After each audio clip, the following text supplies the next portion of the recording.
What's up, Chargers fans? Now that the regular season is upon us, I'd love to go back and look at the offseason just to see how general manager Tom Telesco and head coach Brandon Staley worked together to build what is, in my opinion, the best roster that they could have put together without making any significant trades or without making any significant signings that would have cap strapped them for the future. Because both guys really do deserve credit for where the team is right now. And I do think that's a positive thing. I do think they have put the team in a very positive position moving forward. Granted, it's not perfect, but I believe considering what they had to do to overhaul many different positions or entire sides of the football this offseason, I really think they did a really good job. So let's get into it. We're going to talk about free agency, all the way back at free agency. I know that seems forever ago, all the way to where we are right now. And I'm also going to share a story from a team source that was very interesting regarding roster moves. So let's get into it. So we'll start with the free agent moves. And the Chargers certainly went in a different route this year than I would have expected, particularly under Telesco, because in general, Telesco likes to keep his guys, right? And instead, they jettisoned off most every remaining draft pick of the pre-Staley era prior to 2018. And I'm sure next year we're going to see a lot more of those, 2018, 2019, 2020 picks maybe leave as well. And moving on from those guys, it's a bit uncharacteristic for Telesco, who again likes to keep his guys. But again, this is a year with a new head coach and a new offense and almost everything being completely new. So you would expect more turnover. But to me, it's not the departures that are as interesting. I think it's really the additions that are more interesting when talking about who has influenced the roster more. Because, Telesco has never been shy about bringing in offensive linemen in free agency. If he does anything for the offensive line, typically it has been in free agency, and he has spent good money there. And he's always invested in the line, particularly when a new head coach comes in. But the difference this offseason, in my opinion, is just how much investment was in the offensive line, because I don't really think there was a year pre-Staley where Telesco brought in someone like Corey Linsley and Matt Filer and Ode Abuji.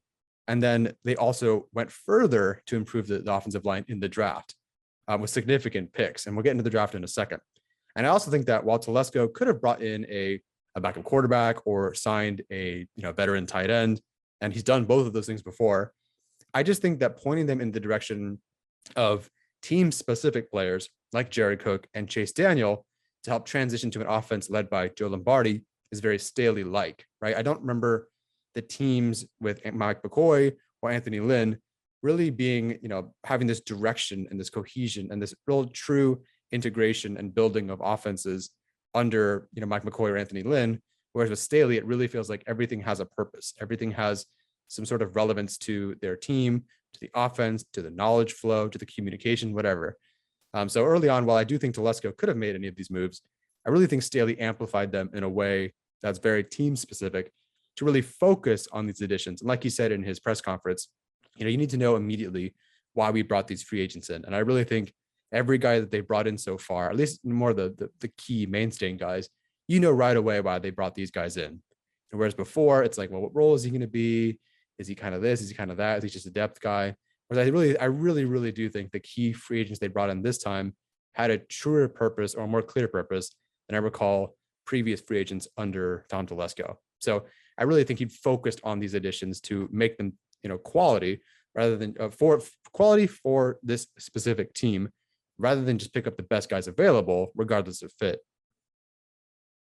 The draft class is where I really think you get to see a nice harmony of Telesco and Staley with the draft philosophy of Telesco, but the players and the characteristics that Staley would want. And I think, nowhere is that more apparent than with Rashawn Slater, because Telesco has taken an offensive tackle before in the first round. Granted, it's been a very long time, but he did do that back in 2013. And of course, he also loves his draft fallers, right? And Slater shouldn't have been there, right? The Giants probably should have taken him, but they graded him as a guard. So they obviously didn't take him as their tackle. And then say the Panthers, they took a corner instead. And a couple of other things had to happen. But then look, Slater is there at 13 and they take him. So again, Telesco taking an offensive tackle in the first round and drafting a draft faller, say like a Derwin James, it's not unheard of. But what's sort of unheard of really in the Telesco era, and also with offensive line assistant Sean Serrett, is they don't typically go after guys who meet or are under a certain height or arm length threshold, right? Some teams are just like that. They like their prototypical size guys. And typically for the Chargers, they go after guys that are, a certain height, a certain arm length. But obviously, things worked out and they drafted Slater. And I really think that's a Staley kind of influence, because to him, and you can see it through other picks or other free agent acquisitions, don't really care too much about your traits. I mean, he does care about the traits, but I'm not going to not draft you because you're an inch shorter than another offensive lineman, or let's say you're a corner who is maybe a little bit shorter. If you can ball and if you're a good football player and there are enough traits there, either mentally or physically or a combination of both, where you can overcome some limitations, then we're going to take you because you're a good football player.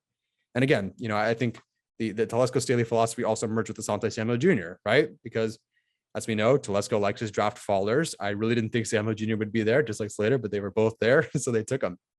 But also, Telesco really likes his defense in the second round. And then, of course, Staley finds his guy who can play man and who can tackle on defense. So again, another really good philosophy, a really good mix and blend there. And we could talk about other guys on this list, but I think I want to jump to Nick Niemann as another guy that really worked out for both, because I originally mocked Niemann to the Chargers in our final mock draft because he was that athletic linebacker who tested really well, who can play special teams. That's a guy that Tom Telesco's looked at before, whether that be your Drew Tranquil recently or a couple of years ago with Jatavis Brown. But he's also a high traits, sure tackler kind of guy. And I really think if you look at the defensive additions on this team in general, being a good tackler was a key emphasis for Brandon Staley, because that's important to special teams, of course, playing defense, but in particular special teams, where some of these back end of the roster players are going to be mostly. And he's also a guy that can develop in coverage, which is what Staley wants. So in general, I think the draft was as close to a perfect unison as the two really could have gotten. But the real surprise came with the cuts to trim the roster to 53. And so I'll start with what I was told by a legitimate team source, or at least part of it, because I could go in a couple of different directions about some surprises, if you will. But considering how many defensive tackles were projected to make or not make the roster, and they're all fighting for a spot, and then suddenly the ones that we thought were going to make it were cut, and the guys that we thought were going to get cut ended up making it, at least initially. I think that had the most change and flux and surprise. So I'm going to go with that particular position group. And so the team source said that they were surprised to see the other defensive tackle, quote, leapfrogged the other defensive tackles, right? So that being your Cortez Broughton, Joe Gaziano. Surprised to see them leapfrogged by backups who never took first team or barely any second team reps. And then I'll paraphrase the rest of what they told me. It surprised the team because if they thought Merrill was a better fit, then fine. But they never showed that in the reps during camp. And I'll read that one more time, just all the way through. So the team source said that they were surprised to see the other defensive tackles, quote, leapfrogged by the backup who never took first team or barely second team reps. And again, the rest I'll paraphrase because it's kind of longer. But it surprised the team because if they thought Merrill was a better fit, then fine. But they never showed that in the reps during training camp. Not that Merrill was better. I mean, like the defensive coaches never let Merrill take those first and second team reps during camp.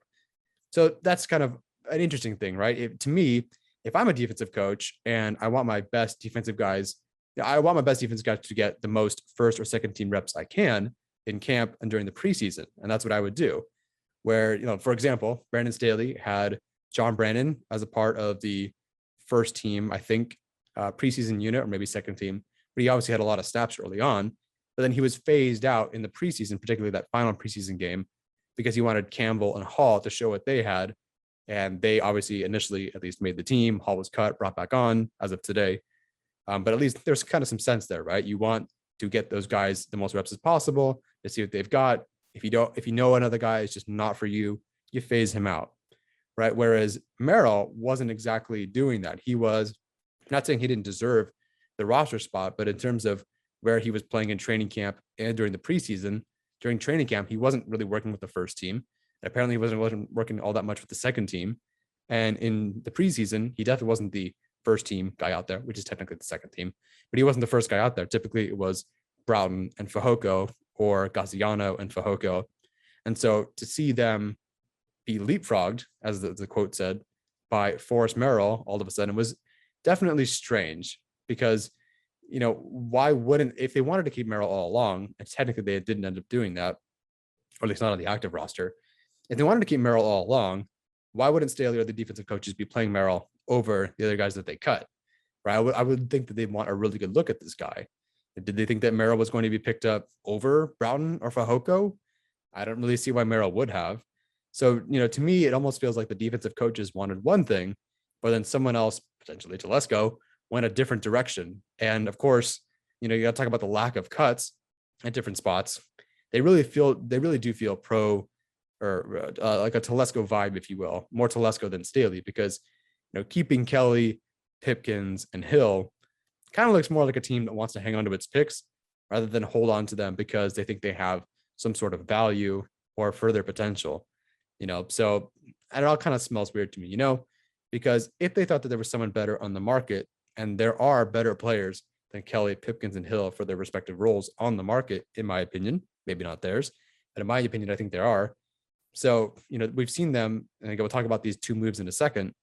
We've seen them cut a couple of guys in favor of guys on the market. So it's not like they're just holding on to their guys because they're only comfortable with their guys, or because a COVID thing or something, whatever excuse you want to come up with. It really just feels like they're keeping Kelly, Pipkins, and Hill, and to a certain extent, Easton Stick, because they want to hold on to those picks to prove something rather than upgrade the team, in my opinion. Because if you're particularly, with all three of those guys, actually, if you're an analytics driven guy like Staley, there's no way you can look at Kelly's inefficiency or Pipkins being dreadful as a pass protector, or Hill being his quarterback rating when targeted this preseason was 12. And I think he has like 18 yards despite playing the entire preseason. And he has one punt return, I think, for 3 yards that set up a safety. There's no way you can look at that as an analytics driven coach and say, you know what, I'm going to keep those guys. There's nobody else better on the roster or about there on the waiver wire or in free agency or something, right? But they did. So to me, that feels very pro Telesco. Whereas I kind of feel like there was a good mix before, if not even being more Staley than Telesco. Now this one kind of felt like Telesco was kind of doing the last minute moves here rather than Staley. But then of course, you go right back to the next day, and Staley and his defensive coaching staff, they're reuniting with players they were familiar with, and Eric Banks, the defensive tackle from the Rams, and then Trey Marshall, the defensive back from the Broncos. So Banks is a defensive tackle, and again, according to the team source, reportedly they were always going to go with a 3-tech defensive tackle, kind of that B gapper over your true nose tackle for the IDL 5 spot. So again, taking a guy like Banks, who played primarily in the B gap in the preseason, I don't know much about him outside of that. It's not a surprise that they went with a defensive tackle for IDL 5. It's just a surprise that they didn't go with Brown. But hey, it is what it is. The Staley is all about finding guys that he's comfortable with, a certain kind of guy that he's comfortable with. I don't know exactly where Banks fits into that. I can't say I've watched any Eric Banks film. I know Ryan Dyrud from LAFB says the Banks is a really solid player. The Rams just had a lot of depth on their roster, and somebody had to get cut. So Banks was cut, and the Chargers brought him in. So at the end of the day, Staley gets his guys. It's a very roundabout way of doing it. And were they right moves? I don't know. Were they the right moves? We'll see. So that's really the whole recap that I have so far. It's really cool to see, to look at, maybe who had more pull or push somewhere, or how they work together to make these roster decisions. So my question to you is, who do you think has the most influence over this roster? Is it Staley? Is it Telesco? Either way, I do think that you and I can agree that Staley does have more of a clear fingerprint on the construction of the roster than I remember from Mike McCoy, and at least definitely with the Anthony Lynn era. Whereas before, it just felt like, let's say Anthony Lynn wanted to be a strong rushing attack team, right? And if that's your philosophy, have at it. But it never really felt like Telesco was setting up the offense to be a strong rushing attack team, right? Or if you want more, blitzers, more I don't know. It always felt like there was a disconnect between what Anthony Lynn wanted and what Telesco wanted. And the teams never really, or the players and the philosophy never quite meshed all the way. Whereas I do feel like this Staley Telesco marriage so far is actually working out the best so far, because I can point to many different examples of, okay, Telesco would do that, but it's Staley's guys, or this is Staley's kind of philosophy, and so Telesco helped him out. If Staley wants a more offensive line, Telesco's like, okay, let's do it. And then Staley pushes even harder as they work together to do the best of what they do and what they're comfortable with to build the best roster possible. So let me know what you guys think of this question. And as always, bolt up.